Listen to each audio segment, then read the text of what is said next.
27, Technique to Dissolve the I, the Details. This chapter is esoterically titled Death. Here we are going to see why this technique is a must for us to advance in our work of psychological death. This method is known as the technique of the details. So here we are going to be able to completely dissolve any psychological I or psychological defect. And as we apply it, we will also be able to see clear results in the process of balancing our energy centers through psychological death. So why is this called death? Well, it is called death because the moment a person begins to disintegrate their defects, they begin to step outside the circle in which all humanity is cut. They begin to die to the ego, and at the same time their spiritual side begins to awaken, to come to life. The things of the ego, like partying and going out, things of the personality, as to say, no, are not longer attractive. This is all forces that move humanity, like greed, anxiety, lust, vanity, pride, envy, gradually lose their meaning. So instead, the person discovers something far greater within themselves. They begin to perceive a deeper, more transcendental purpose for their existence. So when a person is invited to commit some misdeed, others may say, don't bother, that person is already dead. In fact, this person may really look like somebody who's dead, because it's not longer within that type of things. They can have fun with vain things, with dumb things, because they're awakening their consciousness. So they're, in other words, they no longer follows the path to ordinary things. So to those who still want to live inside the ego, somebody who's dying is going to appear not only deaf, but not even dead, but even insensitive. So in truth, they're not longer reacting in a mechanical way like everyone else is to the desires of the ego. So instead, they want to awaken. Their attention is fixed on awakening their divine essence, their consciousness. So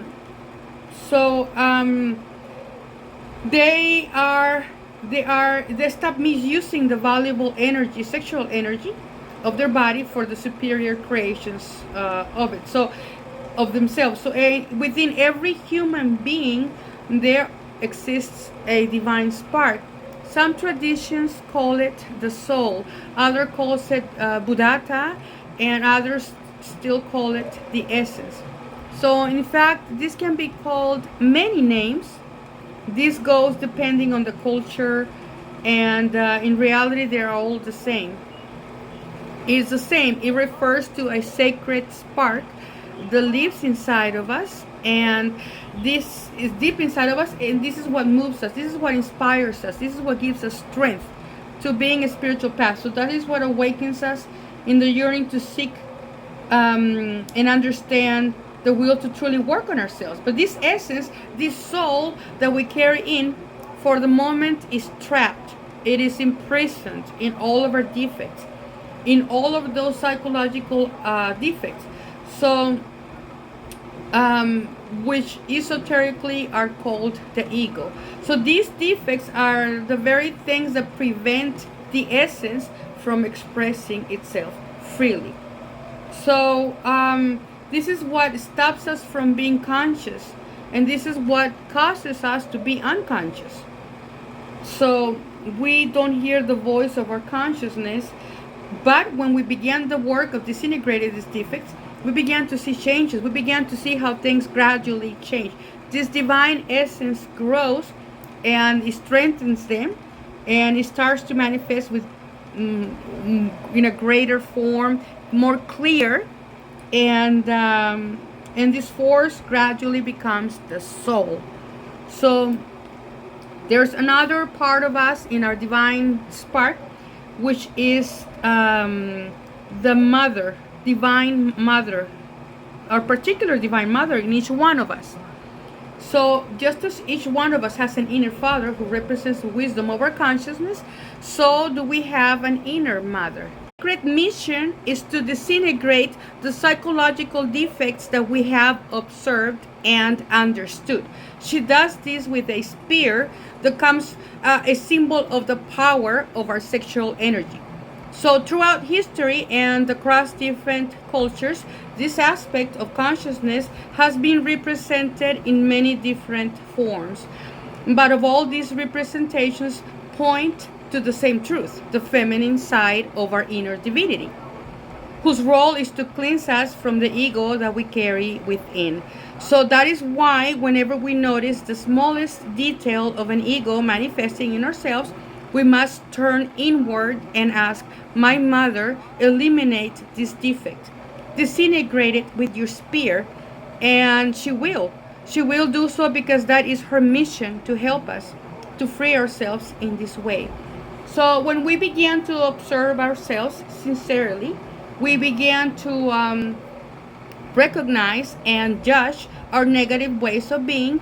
This divine aspect of our inner nature awakens, and so it comes into activity, as well as when we call to her and she will disintegrate the eyes that we have already observed. So we start to feel her power, and we begin to witness the great inner changes that unfold within us. We see changes. So this technique of the details is a practice that is going to allow us to become more clear in self-observation, and this practice is going to help us advance and move forward quickly and effectively in the process of psychological death. So this, to understand how this technique works, we can compare the ego and the way it functions, very familiar to a tree. If we look at the structure of a tree, we will notice something interesting. While the tree is held upright by its thick main roots, those aren't the ones that actually feed it.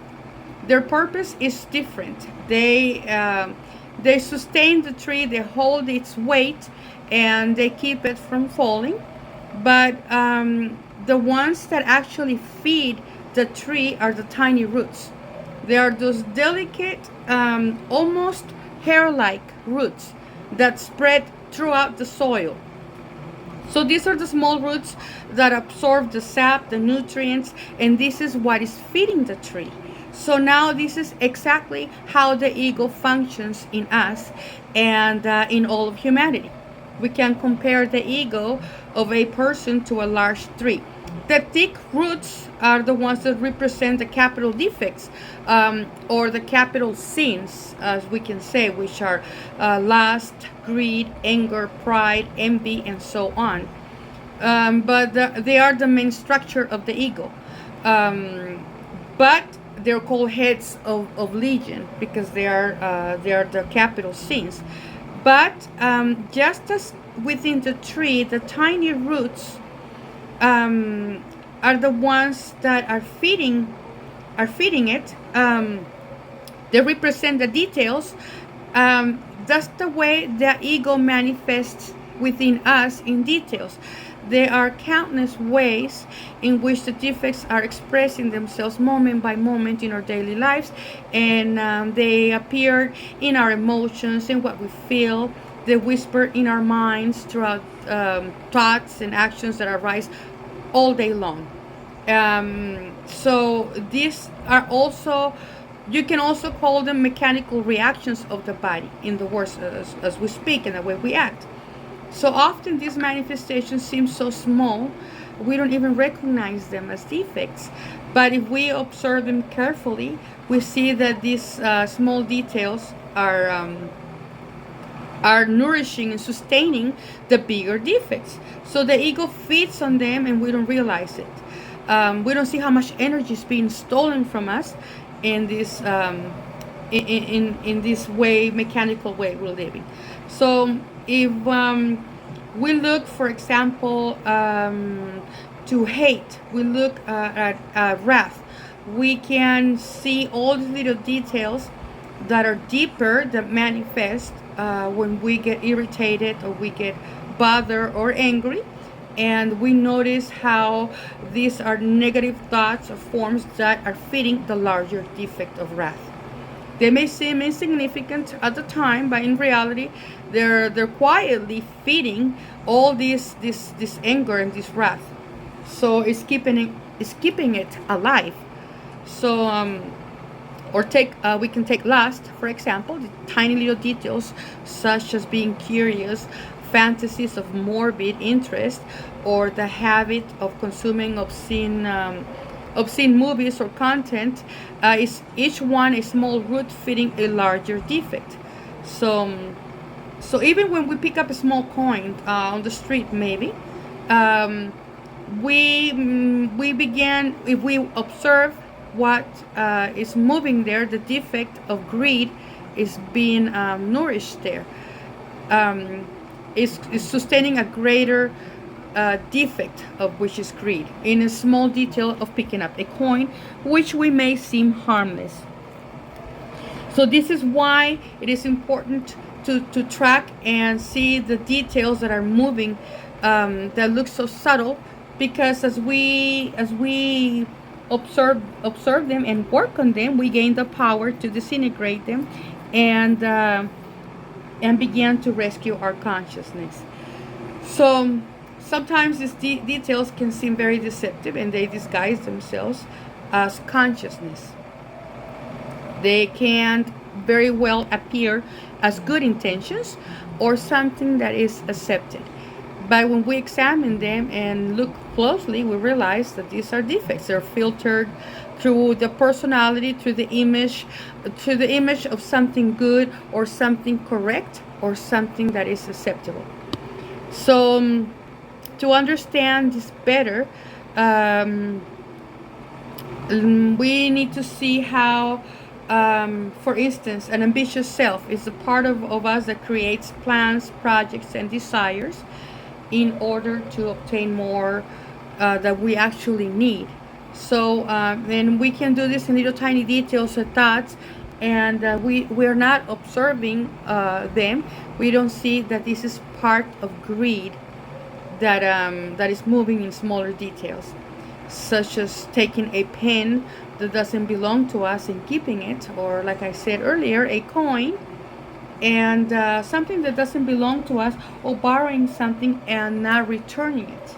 That is an aspect of greed. So we may think that that is not something serious, but in fact it is, because it's a detail that is hiding, disguising as something good. So these details are quietly stealing huge amounts of energy from us. So this is feeding that greed, and which is obsessed with material things. And in time, this energy is going to take from us working on awakening our consciousness. It's going to take energy from us. So this same way, we can discover countless details behind every defect. So the key is to expand our self-observation, to carefully discover all the details of the psychological defects that are moving in each one, in us, in moment by moment. So we then ask our Divine Mother to eliminate each one of them. And let us remember that there are many psychological defects, illusion, trapped within our consciousness. This is why we need to begin observing all these defects one by one, very carefully. And we can discover thousands upon thousands of details that make up those defects. So every little detail nourishes the trunk of the ego. This means that when we need to become aware of our mind at all times, our mind, our emotional center, and our emotional, instinctive, sexual center. Become aware of our heart and emotions and our intellect moment by moment, observing our sexual center, which is closely connected with both our instinct and our motor activities. So in all these areas, we can find all small and large details of the ego, and with the help of our divine mother, we can eliminate them.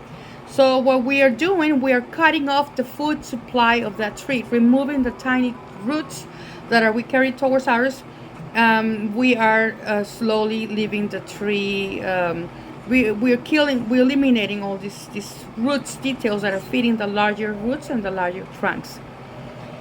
So when we stop nourishing this tree, it will stop growing, and eventually it will dry up. And as this happens, another tree will flourish within us. This is our inner consciousness, which represents the wisdom of our being. And this tree will begin to develop, to grow, and to gain strength in us. So through this work of the death of the ego. So we can acquire what is called scientific chastity.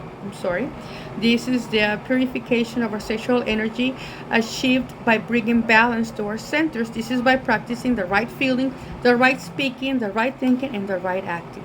So when we reach this balance, our sexual energy becomes pure, and with that purity, we can begin the practice of suprasex with our partner, and the sacred fire of the Kundalini can be ignited within our spine. This is what is going to allow us to enter the path of initiation and to begin the creations of our internal bodies. And at the same time, the death of the ego also is going to open the door for love for humanity. This is going to help us in the sacrifice for humanity, for others. This is going to give us, as we teach to others, we are going to be taught. And as we value ourselves, we're going to value the love for others, and we're going to be rewarded also. We want light, we are going to give light to others, and this is we need to pay attention to the work in all of activities. Pay attention to our mind, our heart, and our sex, like I said. And these three channels is how every defect manifests itself. So when you notice a defect expressing itself in any other centers, any of these centers, this very moment we make the request to our divine mother to disintegrate it. So this is the key. This is the key to disintegrate and awaken our consciousness. So this is going to give us a profound change in our life, and it's going to leave the tree of our defects like an empty drying trunk. This is the whole technique, the details. We start with smaller details. The same way the tree has little tiny roots, our defects have many types of expressions throughout the day in little tiny details that we don't seem harmful, but they are. Well, and this was today's lecture. Thank you.